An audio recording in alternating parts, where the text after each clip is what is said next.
Alhamdulillah wa syukru ala ni'matillah, la haula wa la quwata illa billah. Allahumma salli wa sallim wa barik wa zid wa an'im ala sayyidina wa maulana Muhammadin wa ala alihi wa ashabihi ajmain, amma ba'du. Para asatid wal asatizah yang saya muliakan, bapak-bapak dan ibu-ibu yang dirahmati Allah Subhanahu wa taala. Alhamdulillah pada pagi hari ini kita bisa berkumpul bermuwajahah dalam rangka ta'limu dinil Islam. Dalam kitab Riyadhus Shalihin itu ada salah satu bab, yaitu babun fi bayani kasroti turukil khair.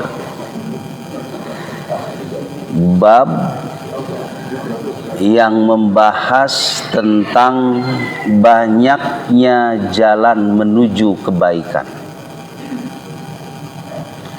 Ya, jadi Imam Nawawi menjelaskan berdasarkan hadis-hadis Nabi tentang jalan kebaikan menuju Allah itu begitu banyak.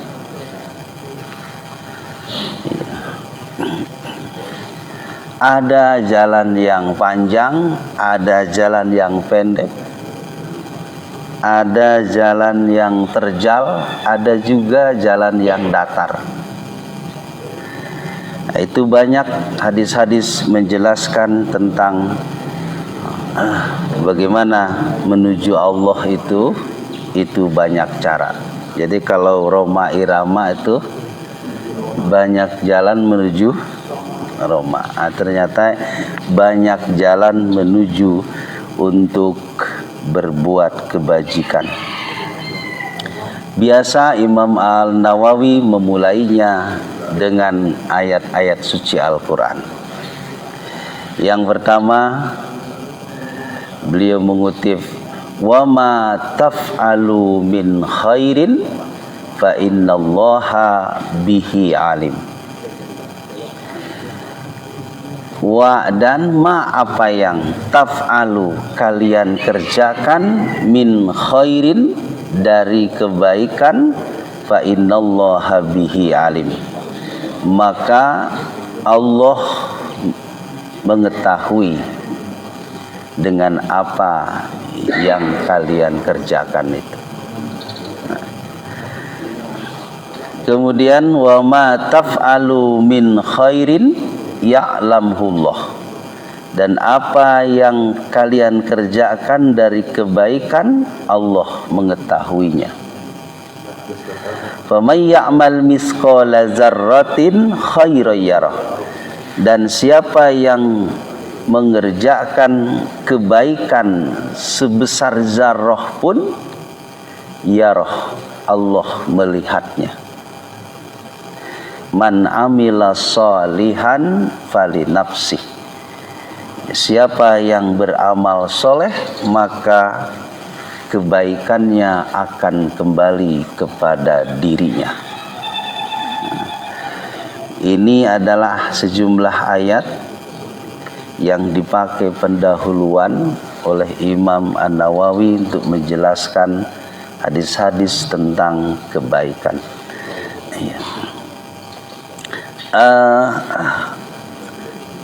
Yang bermakna kebaikan itu contohnya al-khair, kemudian juga selain al-khair hasanatun juga adalah kebaikan. Oleh karena itu ismun di dalam bismillah itu salah satu maknanya adalah al-khair. Jadi ketika orang membaca bismillahi dengan kebaikan, nama Allah itu disebut. Oleh karena itu kita nggak boleh keburukan dimulai dengan bismillah. Jadi kalau Bapak mau nonyok supaya bernilai di hadapan Allah, bismillahirrahmanirrahim. Gitu. Atau contohnya mau merusak orang, Allahu Akbar, kita rusak sehingga nanti itu menjadi bernilai di hadapan Allah. Ternyata itu salah satu ismi itu ya, kalau Bapak nanti baca tafsir, ismun itu salah satu maknanya adalah al-khair, kebaikan. Sehingga ya bismillah itu hanya diperuntukkan untuk perbuatan baik, tidak diperuntukkan untuk perbuatan buruk. Oleh karena itu Bapak gini, kalau Bapak kan suka baca Quran itu ada yang pakai ta'uz aja, ya, ada yang pakai ta'uz aja, lalu ada juga yang pakai ta'uz dan basmalah. Itu kira-kira bedanya apa tuh Pak? Ya, kan ada auzubillahi minasyaitonirrajim wa ma taf'alu min khairin wa innallaha bihi alim. Ada juga auzubillahi minasyaitonirrajim bismillahirrahmanirrahim wa ma taf'alu min khair. Nah itu. Jadi kalau ta'uz ya, membaca auzubillahi minasyaitonirrajim itu ketika kita akan membaca ayat Al-Qur'an itu memang berdasarkan Al-Qur'an. Iza qara'tal Qur'an fasta'iz billah. Bila kamu membaca Al-Qur'an, kata Nabi, berlindunglah kepada Allah dengan membaca a'udzubillahi minasyaitonirrajim. Gimana kalau bismillahnya? Bismillah itu dalam hadis kullu mri'in zibalin la yubda'u fihi bi bismillah fahuwa abtar. Segala sesuatu yang tidak dimulai dengan bismillah itu abtar, terputus antara rahmat dan keberkahan Allah pada kita. Jadi kalau Bapak contohnya melakukan sesuatu apapun kebaikan tanpa dimulai dengan bismillah, itu terputus dari rahmat Allah,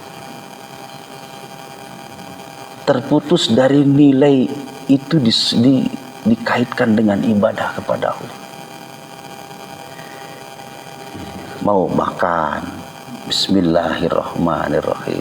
Termasuk juga ngaji, belajar, apapun, setiap aktivitas itu kalau dimulai dengan bismillah, itu adalah menyambungkan antara pelakunya dengan Allah Subhanahu wa ta'ala. Bapak kalau mau bernilai ibadah, kan kegiatan ini Pak, ada kegiatan ibadah, ada kegiatan yang bernilai ibadah. Semua itu adalah ibadah. Tapi sekali lagi bahwa Nabi menyuruh kita untuk membaca basmalah setiap aktivitas kebaikan kita, baik yang menyangkut hubungannya dengan Allah maupun dengan manusia. Nah itu. Jadi sekali lagi basmalah itu adalah hanya untuk kebaikan. Keburukan kita tidak boleh melakukannya dengan memulai basmalah karena ingin bernilai di hadapan Allah. Nah, ini jalan yang pertama yang Imam Nawawi sebutkan dalam hadis yang diriwayatkan oleh Imam Muslim. An Abi Hurairah. Ini sahabatnya berasal dari Abu Hurairah. Abu Hurairah itu rawi atau sahabat yang paling banyak meriwayatkan hadis. Dari seluruh ribuan sahabat, sekarang ini kita ketahui yang paling banyak meriwayatkan hadis dalam kitab-kitab hadis adalah sahabat Abu Hurairah. Ada orang yang mengkritik, kenapa Abu Hurairah yang paling banyak? Bukankah Abu Hurairah itu masuk Islamnya 3 tahun sebelum Nabi meninggal dunia?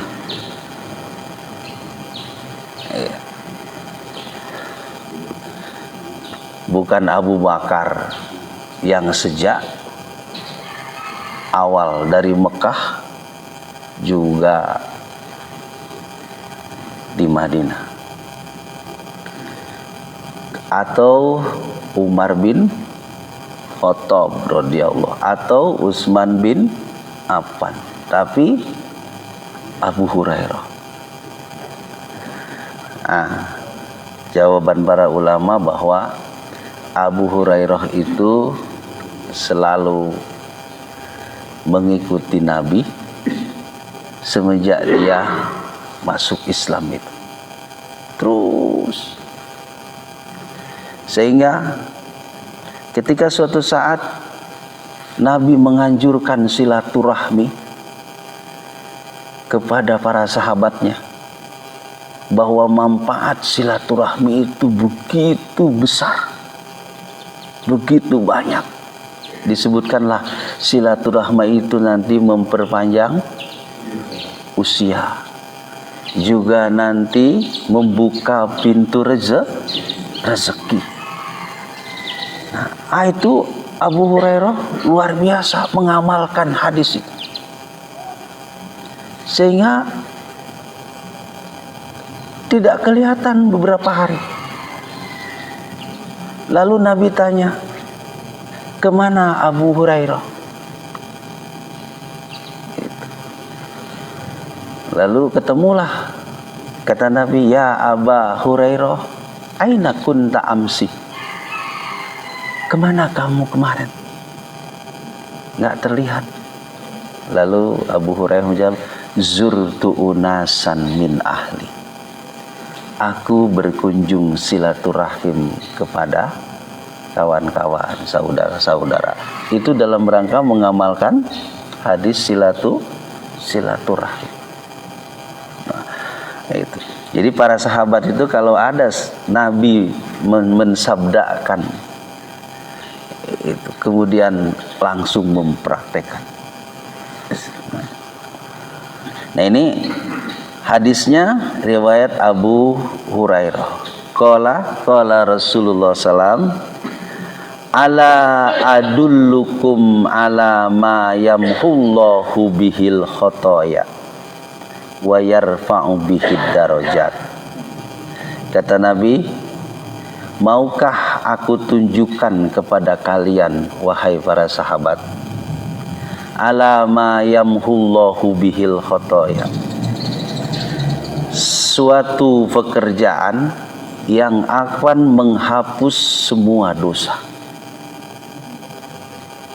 yang akan menghapus semua kesalahan. Kenapa diartikan semua? Karena pakainya khotoya, kesalahan-kesalahan. Wa yarfa'u bihid darajat, dan akan mengangkat beberapa derajat pelakunya.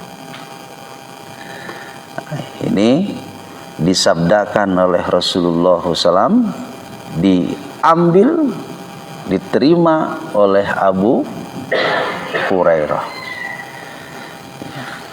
Lalu Qalu, para sahabat tuh berkata, bala ya Rasulullah. Mungkin bahasa sini kantenan we ya Rasul. Apa kantenan? Ya, maukah aku tunjukkan satu amal yang akan menghapus dosa dan mengangkat derajat? Mau ya Rasul. Gitu. Para sahabat menjawab, mau ya Rasul. Qala, lalu Rasul menjelaskan, isbagul wudu'i alal makarihi. Isbagul wudu, yaitu menyempurnakan, membaguskan wudu alal makarih, sekalipun dalam kondisi yang agak susah, agak sulit, agak sukar. Mungkin karena dingin, atau mungkin karena agak sedikit airnya. Kalau di Timur Tengah dulu mungkin sedikit, tapi kalau sekarang setelah teknologi sudah begitu maju, ya air itu tidak menjadi masalah. Kalau dulu jadi masalah. Gitu. Nah, sempurnakan, penyempurnaan wudu di saat-saat kondisi yang tidak mengenakan. Ya. Artinya bahwa yang pertama jalan kebaikan itu adalah untuk menuju sholat dia harus berwudu. Oleh karena itu Rasul menekankan yang dimaksud dengan penyempurnaan wudu itu adalah wudunya harus benar dan baik. Ya. Jangan sampai contohnya keliru. Contohnya kalimat goslu dengan kalimat mashu dan goslu. Kalau yang dikaitkan dengan kalimat goslu itu satu, wajah, dua, tangan, tiga, kaki. Itu pakainya goslu. Goslu itu artinya membasuh. Ya. Oleh karena itu muka itu harus dibasuh. Tangan itu harus dibasuh, kaki itu harus dibasuh. Sementara kepala, rambut itu harus diusap. Makanya kalimatnya mashu. Coba kalau ngusap itu kira-kira begini. Atau contohnya ini air. Di situ. Orangnya dengan ada yang apa namanya? Air mah ngabanyur itu bukan ngusap kan? Kalau ngusap mah air tuh. Nah, artinya jangan keliru, jangan sampai di badan begini terus sehingga menjadi basah kuyup. Ya, kalau mau dibasahin mah nanti sesudah wudu. Tapi kalau wudu untuk kepala itu diusap di situ. Nah, kemudian juga bahwa berwudu itu harus tertib. Kadang-kadang kita sering menyaksikan orang berwudu itu antara yang kanan dengan yang kiri itu nggak jelas. Ada gini, begini. Kaki juga sambil berdiri, contohnya di apa? Di gini. Nah, ini gini. Ada nggak? Pernah lihat nggak kira-kira? Itu. Nah itu artinya harus tertib. Ya, berarti kalau apa namanya, yang kanan selesaikan dulu yang kanan di situ. Kalau sudah selesai yang kanan, baru yang kiri di situ. Nah. Kemudian begitu juga kaki. Nah, sebelum kita berwudu, karena kewajiban wudu itu diantaranya adalah mengalirkan air kepada anggota wudu yang nanti sifatnya ghusl. Contohnya wajah. Khawatir contohnya kalau ada yang menghalangi masuknya air ke kulit. Apakah itu nanti lem atau apa yang akan menghalangi tangan contohnya, apalagi kaki. Nah, itu jangan sampai ada yang menghalangi air masuk ke dalam kulit, karena itu akan membuat wudunya tidak sah. Kalau wudunya tidak sah, iblis bilang, tuh si itu mah nggak usah digoda. Kenapa nggak usah digoda? Orang sholatnya juga wudunya nggak benar, berarti pasti kalau begitu sholatnya juga nggak bakalan sah. Nah, artinya itu Nabi memulai menyebutkan kebaikan dalam hal ini adalah isbagul wudu, penyempurnaan wudu.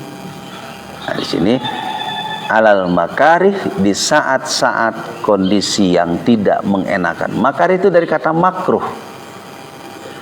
Makruh itu dibenci. Jadi situasi yang membuat kita tidak enak. Mungkin dingin atau rasa sakit ketika kurang sehat, atau mungkin harus jauh. Oleh karena itu nanti Pak, dalam fikih, kalau untuk yang daerahnya banyak air, itu mazhabnya, pilihannya itu adalah yang jarang memilih untuk tayamum. Kalau yang menggunakan tayamum itu biasanya itu bukan di Asia Tenggara fikihnya. Itu mungkin kayak Maghribi, daerah-daerah yang kering, yang jarang hujan. Karena kalau di kita itu air tidak begitu kesusahan. Ya. Nah, ini yang pertama, isbagul wudu'i. Yang kedua kata Nabi, kasratul khuta ilal masajid. Perbanyak langkah menuju masjid. Ya. Perbanyak langkah menuju masjid. Ini adalah merupakan turukul khair, jalan kebaikan yang disebutkan dalam hadis Nabi riwayat Imam Muslim. Ya. Maksud dari banyakkan langkah menuju masjid itu ya minimal mah sholat lima waktu. Ya, bahkan untuk apa? Untuk memahami hadis banyakkan langkah menuju masjid, itu orang bisa keliling Pak, keliling dulu. Iya, mungkin muter supaya langkahnya banyak. Ada yang begitu di situ. Jadi kalau contohnya di sebelah sana sebenarnya bisa masuk pintu dari sini, ngeliling ke situ. Itu. Kalau Bapak contohnya kira-kira rumahnya di sebelah sana, kira-kira ada nggak 100? Pernah nggak Bapak contohnya menghitung berapa kira langkah? Mungkin ada yang 100 langkah, Itu pun contohnya kalau lebih dikecilkan langkahnya mungkin menjadi 150 di situ. Nah, memang secara teknya adalah itu khuto itu langkah. Jadi setiap langkah Nabi nah, Nabi itu kalau contoh masuk dari apa? Dari pintu yang sebelah sini, nanti keluarnya itu juga pernah begitu.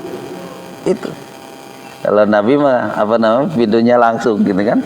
Di sini. Iya. Nah, ini pun suatu ketika itu para sahabat itu betapa Rasul menganjurkan bahwa berjamaah itu begitu sangat-sangat dianjurkan. Bahkan Rasul mengajak untuk membakar rumah-rumah para sahabat. Nah, dari situ itu melihat waktu zaman itu di sebelah kanan, kemudian di belakang dan di depan Masjid Madinah itu kosong, Pak. Dulu itu. Yang ada itu di sebelah kiri itu makam Baki. Nah, para sahabat yang jauh-jauh itu ingin sholatnya terus berjamaah supaya tidak ketinggalan dan tidak terjauh-jauh, minta kepada Rasul untuk rumahnya pindah. Ya, rumahnya pindah. Ya Rasul, kita tahu bahwa di depan, di belakang dan di sebelah kanan Masjid Madinah itu kosong. Minta pindah, bikin rumahnya di situ. Maka Rasulullah bahwa setiap langkah menuju masjid itu adalah menghapus satu dosa dan mengangkat satu derajat. Nah, disitulah nanti mereka itu mengurungkan niatnya untuk mendekat ke masjid. Di situ yang tadinya berlomba-lomba ingin dekat dengan masjid, tapi kata Rasul, setiap langkah akan menghapus dosa dan mengangkat satu derajat di hadapan Allah. Iya. Akhirnya yang dekat juga jalannya muter nih, supaya langkahnya banyak. Kalau pakai kendaraan, kira-kira yang muter apa ya, Pak Ji? Bannya berarti.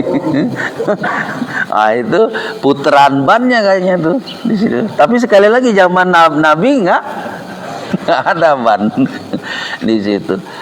Bahkan itu ada sahabat, ada orang yang jauh, sahabat yang jauh, ya, yang agak jauh lah, jauh.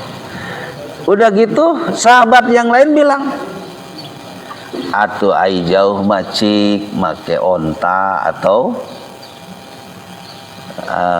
keledai atau kuda. Tapi sahabat itu bilang, enggak, saya pengen jalan. Karena mungkin ada memahami hadis secara teksnya bahwa yang diukur itu adalah langkah kakinya. Itu. Nah, jadi sekali lagi, jadi setiap langkah yang Bapak Ibu ayunkan ke masjid itu akan menghapus dosa dan mengangkat derajat. Nah, dari sini juga, Pak, para sahabat dari karangan perempuan itu juga mengadu kepada Rasulullah, ingin sholatnya di masjid itu. Lalu Rasul bilang, bila istri-istri kalian, wahai para suami, meminta izin untuk pergi ke masjid melaksanakan sholat, maka jangan kalian cegah.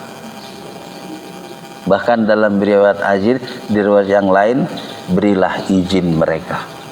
Kenapa? Karena saking banyaknya keistimewaan, kelebihan yang ada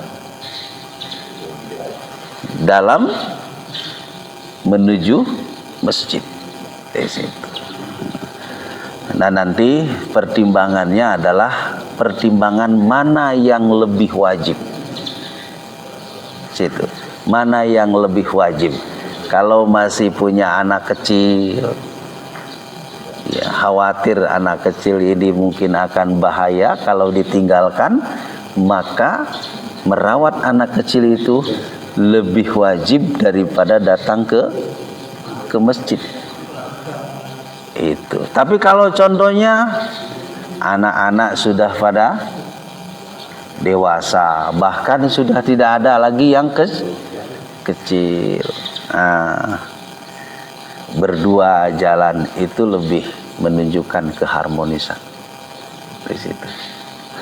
Jadi sama-sama istri ingin mendapatkan kelebihan, suami juga ingin mendapatkan kelebihan.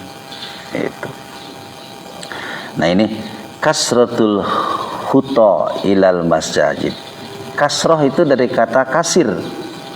Kasir itu banyak, artinya perbanyak. Ya, langkah menuju masjid. Yang selanjutnya adalah wantizorus sholah ba'das sholat. Ya, menunggu sholat setelah sholat. Ini para ulama banyak membahasnya. Ya, bukan berarti contohnya, ya, kita subuh datang nih sekarang nih. Ya, kita nunggu subuh di mana? Di masjid sampai datangnya nanti zuhur tunggu terus di situ sampai menunggu datangnya asar.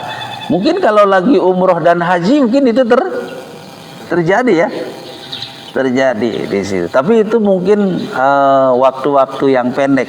Contohnya maghrib ke isya, atau bahkan mungkin asar, ya, asar ke maghrib ke isya sehingga nanti di masjid. Mungkin karena kalau hotelnya agak jauh di situ. Nah, para ulama menyebutnya, ya, bahwa kerinduan kepada masjid itu terus menggelora di hati seorang muslim. Itu juga makna di antara menunggu sholat. Sehingga waktu sholat itu walaupun tidak dikasih tahu oleh azan, sudah jelas. Karena sudah menjadi kebiasaan. Tidak harus mendengar azan baru kita langkahkan kaki ke masjid. Karena selalu terpaut. Oleh karena itu, salah satu yang akan dilindungi oleh Allah pada saat tidak ada perlindungan kecuali perlindungan Allah adalah rajulun ta'allaqa qalbuhu bil masajid. Seorang laki-laki atau seseorang yang selalu hatinya terpaut dengan masjid. Nah, itu di antara orang yang akan dilindungi Allah nanti di akhirat adalah rajulun ta'allaqa qalbuhu bil masajid.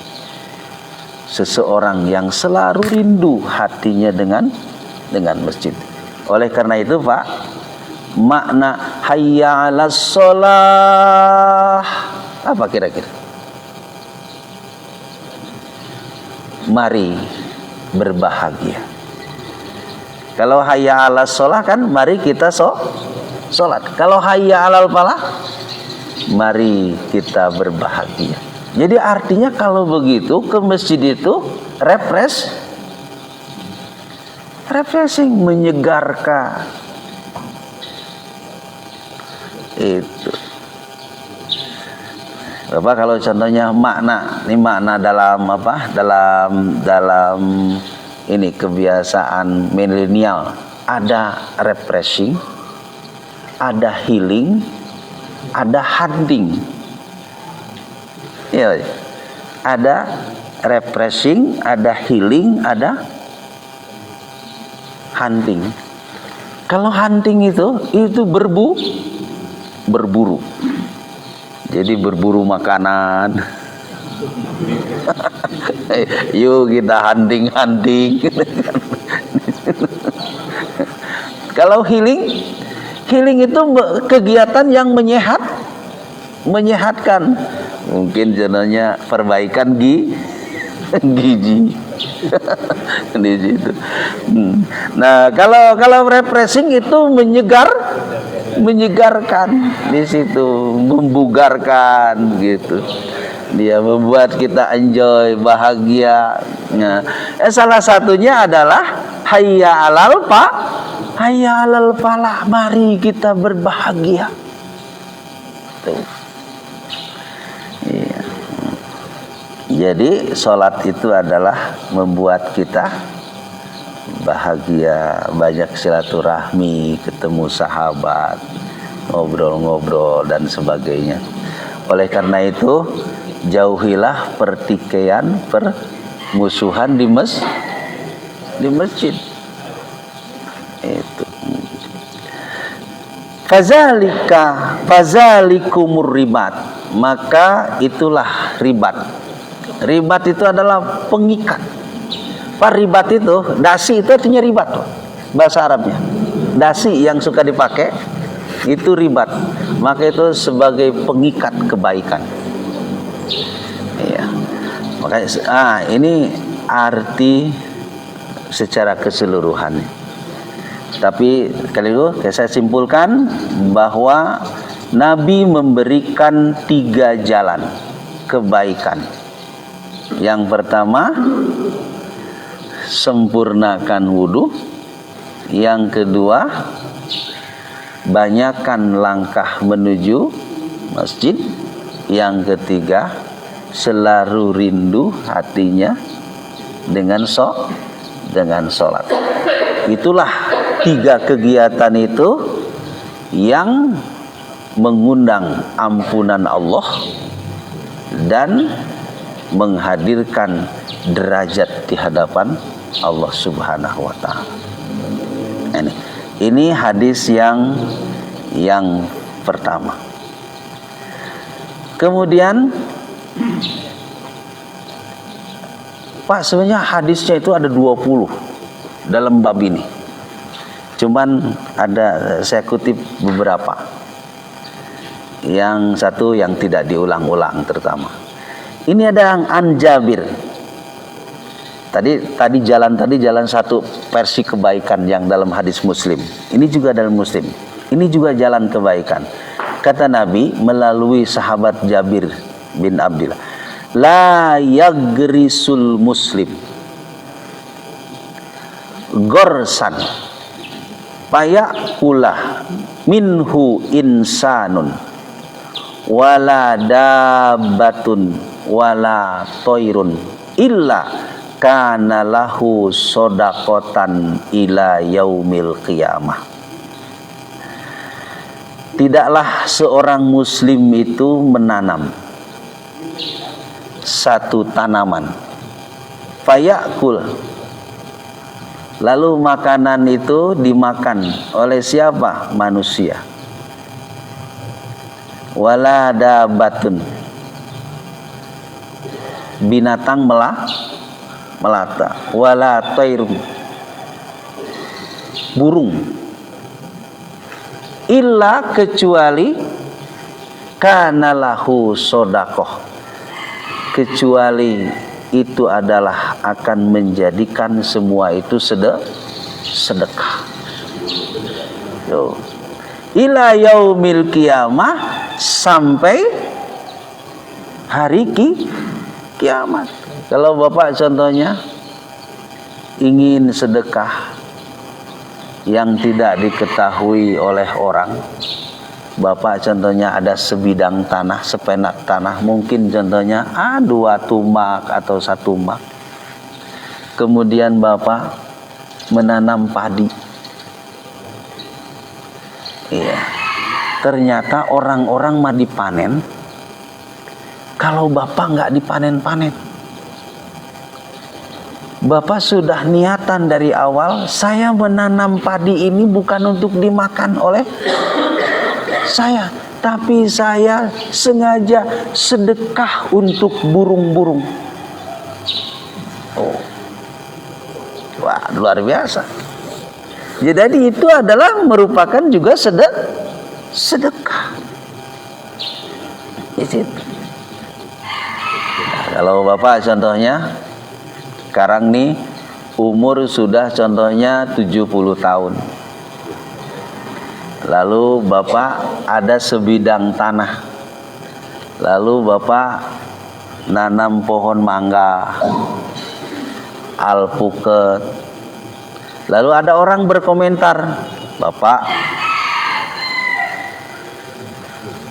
kira-kira panennya ini mangga atau alpukat? Ini kira-kira kapan, Pak? Sementara Bapak ini umurnya sudah 70 tahun. Itu Bapak nggak bakalan merasakan panennya, Pak. Di situ. Lalu Bapak bilang, saya menanam ini, mungkin setelah nanti berbuah saya sudah tidak ada dan tidak merasakan nikmatnya panen ini, tapi saya ingin bersedekah dengan menanam ini untuk sekian tahun kemudian. Nah, itu kemudian berbuah, buahnya itu adalah sedekah dari orang yang menanam itu. Wah, luar biasa. Nah, itu juga adalah perintah Nabi juga ada untuk seperti itu. Nah, ini adalah jalan kebaikan yang begitu banyak di situ. Iya. Bisa jadi contohnya Bapak karena sudah purna, ya, mengajukan diri kepada ketua DKM. Pak DKM, saya mau mewakafkan diri saya untuk masjid. Saya mulai kalau begitu 1 tahun Pak DKM. Kira-kira coba dibuat program untuk saya. Apakah contohnya program saya ditugaskan oleh Pak DKM untuk membersihkan karpet setiap 2 hari sekali saya sedot. Gitu ya. Ini nih. Atau 1 hari sekali saya sedot pakai alat di situ. Iya. Pokoknya saya berbakti hanya ini aja. Saya coba wakafkan 1 tahun. Pak DKM nggak usah mikir tentang honor saya. Iya. Wah, itu luar biasa nggak? Di situ mewakafkan nih. Karena saya pernah cerita ada seorang ibu di Masjid Kuba yang sering bersih-bersih, Pak. Tiba-tiba meninggal dunia. Nabi nggak dikasih tahu. Padahal kan Madinah Masjid Nabawi dengan Kuba itu nggak terlalu jauh. Bahkan Nabi ini habis sholat subuh hari ini nih, hari Sabtu, itu dalam riwayat dikabarkan itu mengunjungi Masjid Kuba tiap Sabtu. Mungkin orang mungkin sasapedahan, sabari sapeda ke sana gitu, di situ. Tiba-tiba Nabi, mana ibu yang suka nyapu itu bersih itu? Tuwufiyat ya Rasul. Dia sudah wafat meninggal. Orang Rasul tercengang. Kenapa kalian nggak ngasih tahu, nggak ngasih kabar kepadaku? Kalau Rasul, apakah kalian menganggap itu pekerjaan hina? Kalian remehkan. Lalu Nabi, antarkan saya ke kuburannya di mana ibu itu dikubur. Rasul berdoa. Bayangin, Rasul begitu menghargai, memuliakan. Kira-kira kalau didoakan oleh Nabi masuk surga nggak kira-kira? Wah, luar biasa. Nah, itu masuk surga, saya yakin. Itu baru yang membersihkan ya Pak, yang sabu-sabu. Apalagi ketua imaroh gitu. Imarohnya, atau bahkan ke atasnya ketua deka, ke atasnya lagi wah luar biasa di situ.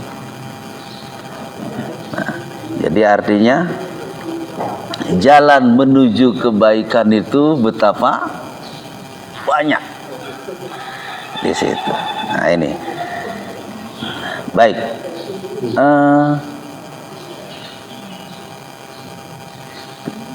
Kemudian ini yang sering dibaca oleh para ustadz juga hadisnya, dari sholat 5 waktu, kemudian Jumat ke Jumat, Ramadan ke Ramadan, itu adalah menghapus dosa. Jadi Bapak nih subuh, kemudian zuhur datang lagi, itu antara subuh dan zuhur itu menghapus dosa. Itu luar biasa kelebihan-kelebihan. Kita agak percepat. Ya. Kemudian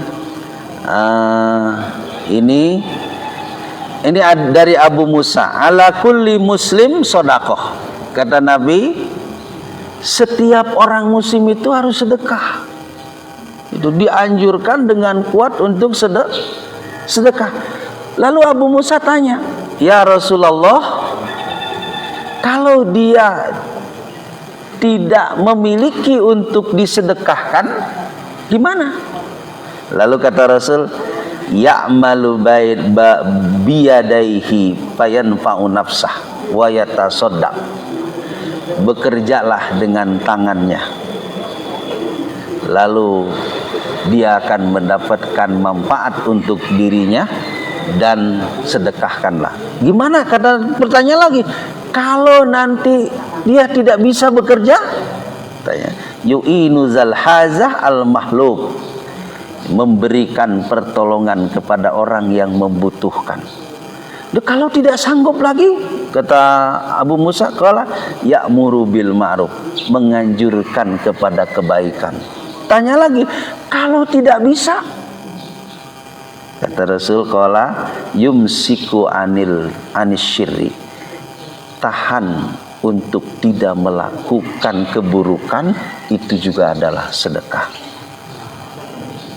Ya, kalau menahan untuk tidak menyakiti orang, masa kan nggak butuhkan biaya, nggak butuhkan biaya. Jadi kata Nabi, menahan untuk tidak melakukan keburukan itu pun adalah sedekah.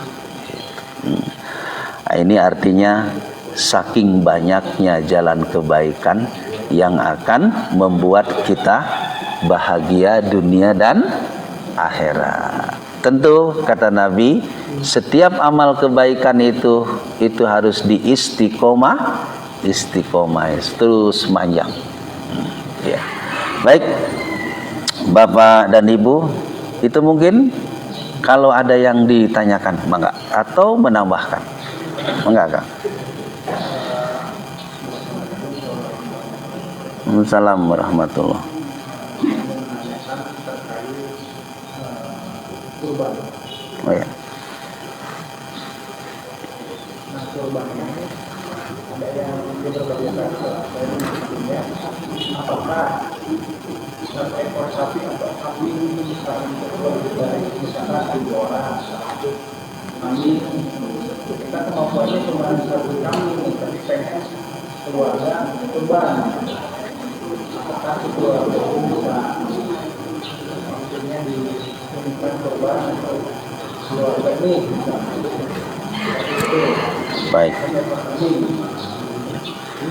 Baik. Kalau melihat contoh, Nabi Ibrahim kurbannya apa? Kambing.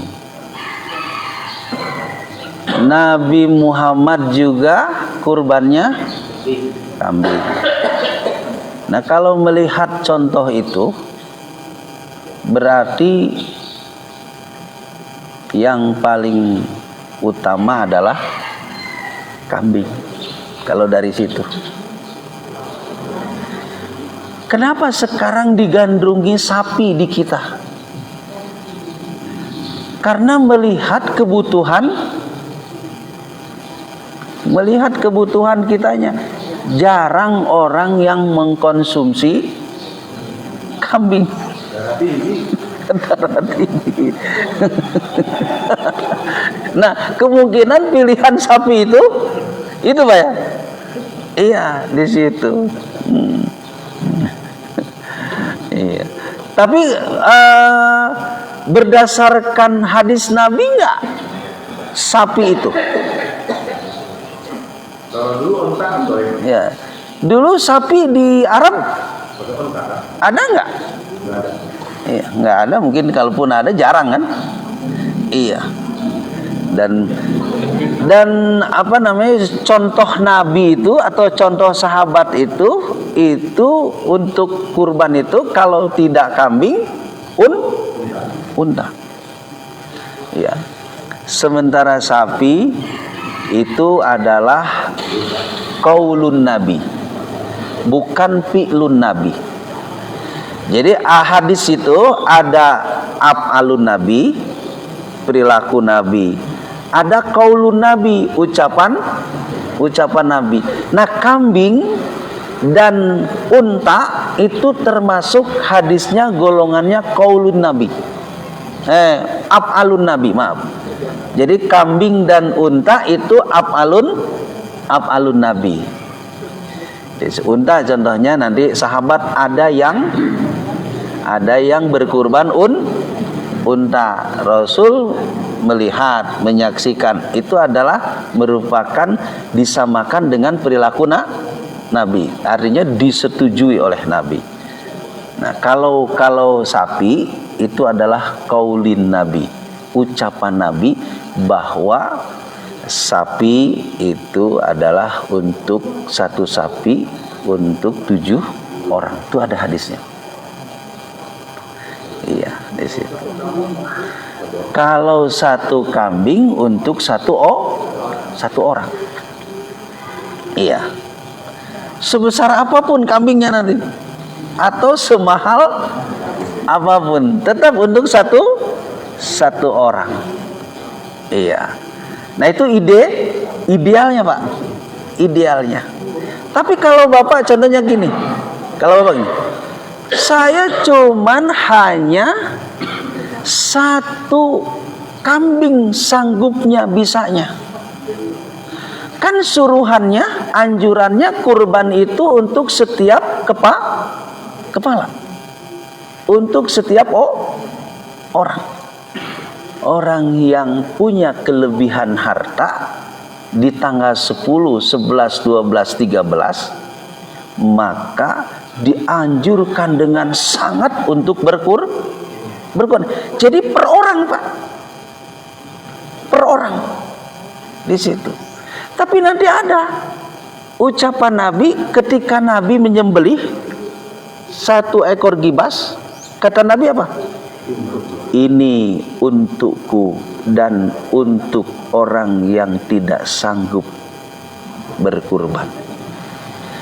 Jadi Nabi itu ingin orang yang tidak berkurban juga mendapatkan pahalanya.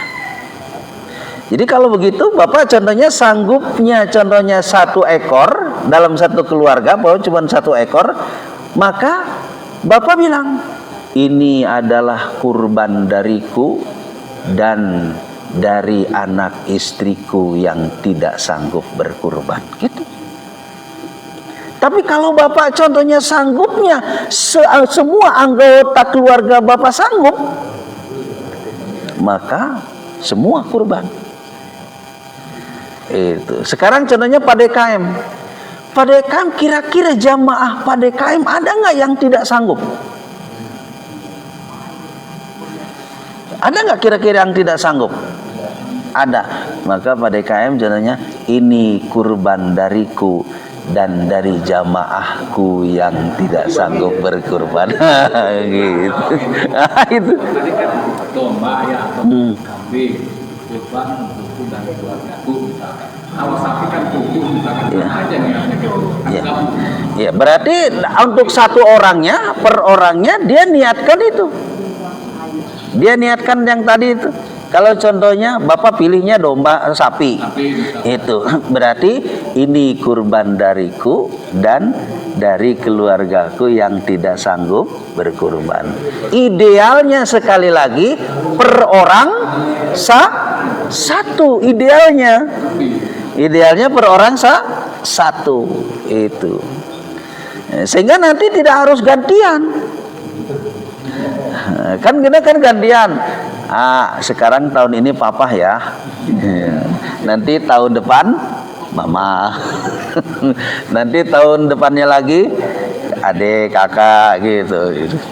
Nah bisa kalau gitu bisa. Suami sebagai kepala keluarga, ini kurban dariku dan dari keluargaku. Karena memang tidak sanggup. Kalau sanggup, idealnya semua. Nah itu Kang ya, di situ. Saya kira jawabannya itu. Iya. Terima kasih. Ada lagi yang mau menambahkan atau tanyakan? Kalau tidak ada cukup aja. Oh ya, Mang. Untuk unta itu tujuannya itu kan habisnya.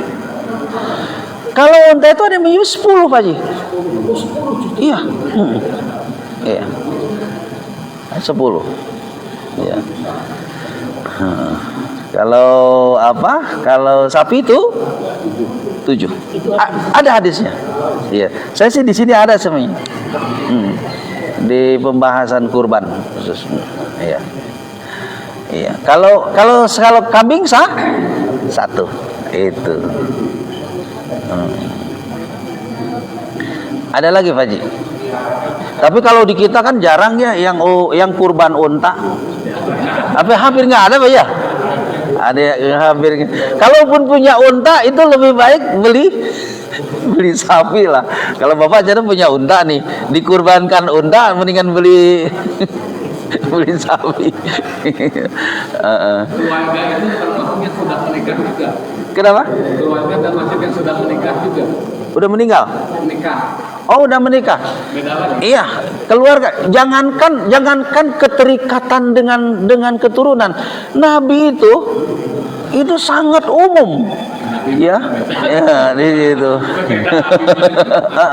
Iya, artinya mencontoh dari Nabi, Nabi itu tidak terikat dengan keturunan, hanya dengan umatnya. Itu saking sayangnya sama umatnya. Itu betapa dilibatkan. Nah, kita juga contoh mungkin mantu, Pak Haji ya. Mantu. Ya kalau memang contohnya mantunya belum sanggup ya, atau anak atau cucu di situ. Nah, ini adalah kurban dariku dan dari keluargaku itu. Ya. Itu saya dapat hadis itu Imam Bukhari. Ketika Nabi menyembelih, kata Nabi, haza minni wa ammal lam yudhi min ummati. Itu redaksinya gitu. Ini dariku dan dari orang yang tidak sanggup berkurban. Karena kalau yang tidak sanggup berkurban banyak nggak umat Nabi waktu itu? Banyak banget. Niatnya pada saat menyalakan uang atau pada saat menyaksikan? Iya. Ya sebenarnya mah pas mau menyembelih. Kan Nabi mengucapkannya pas mau Idealnya menyembelih itu oleh orang yang idealnya. Tapi kan tidak semua orang. Nah, ada nggak hadisnya yang menyebutkan bahwa yang tidak berkurban kemudian dia tidak menyembelih boleh? Kata Nabi, ya Fatimah. Ini Fatimah anak Nabi. Fatimah itu berkurban. Ya, Fatimah kurban. Kata Nabi, ya Fatimah, ishhadi, saksikanlah kurbanmu itu. Iya. Kenapa? Karena setiap muncratan darah dari sembelihanmu itu adalah penghapus dosa-dosa. Wakuli, dan ucapkanlah oleh kamu ketika melihat sembelihan itu. Yang diucapkan apa? Doa.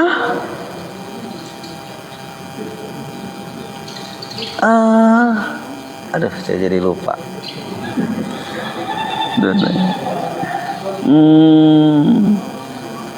Subhanallah. Alhamdulillah. Fakuli.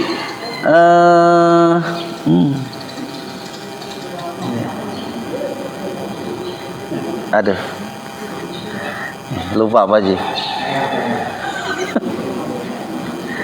Iya. Padahal saya di masjid itu koordinator tentang pembimbing menyembelih kambing, tapi bukan penyembelihnya, membimbing. Ya, oleh karena itu Bapak kalau jagal, waktu itu saya tanya, ada jagal. Saya tanya secara pribadi nih. Saya bilang, Bapak suka nyembelih nggak? Suka. Di mana? Di jagal. Tapi Pak, gini Pak, kalau sapi itu susah dirobohkan, kita kan capek, kadang emosi, boro-boro baca bismillah Pak, boro-boro ingat baca bismillah, sampai begitu. Oleh karena itu Bapak, kalau contohnya Bapak manggil jagal, itu tanyakan penyembelihnya itu minimal mah nusok sholat, minimal mah. Ya kalau yang bersertifikat ini dan sebagainya jarang lah di kita ya. Ya minimal nunu rajin sholat gitu. Nah itu. Ya. Pak maaf, Bapak kalau baca ini wajah tu wajhiya lillazi patut. Aduh, saya belum ya. Wa nusuki wa mahyaya. Nah itu apa Pak sebelumnya Pak? Ya, wa nusuki sebelum lengkapnya itu? Wa nusuki wa mahyaya wa mamati lillahi rabbil alamin. Nah itu ujungnya itu. Saya baru ingat di situ. Di situ. Inna solati, maaf. Nah, baru ketemu aja. Inna solati wa nusuki wa mahyaya wa mamati lillahi rabbil alamin. Nah, ketika itu kita menyaksikan sembelihan kita. Inna solati wa nusuki, sesungguhnya ibadah solatku. Wa nusuki, nusuk itu juga ibadah kurban, ibadah kurban hajiku. Itu wa mahyaya, hidupku, wa mamati, matiku, lillahi rabbil alamin. Nah itu pas melihat hewan kita disembelih. Atau bismillahirrahmanirrahim kalau kita nyembelih, selanjutnya setelah itu inna solati wa nusuki wa mahyaya wa mamati lillahi rabbil alamin.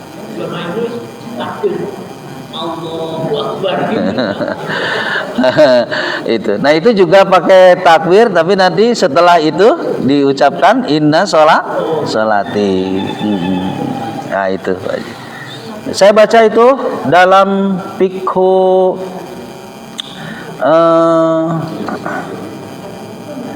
karangan Said Sabiq, fikhul Islami. Itu di dalam bab kurban itu ada ucapan yang diperintahkan oleh Nabi kepada Fatimah putri Nabi sallallahu alaihi wasallam. Ya. Itu mungkin Pak Haji. Ya. Nah. Baik, saya kira cukup ya. Kita tutup dengan baca bismillahirrahmanirrahim. Subhanakallahumma wa bihamdika asyhadu an la ilaha illa anta astaghfiruka wa atubu ilaik. Walhamdulillahirabbil alamin. Semoga Bapak dan Ibu diberikan kesehatan, keberkahan, panjang umur dan selalu ada dalam lindungan dan ridho Allah. Assalamualaikum warahmatullahi wabarakatuh.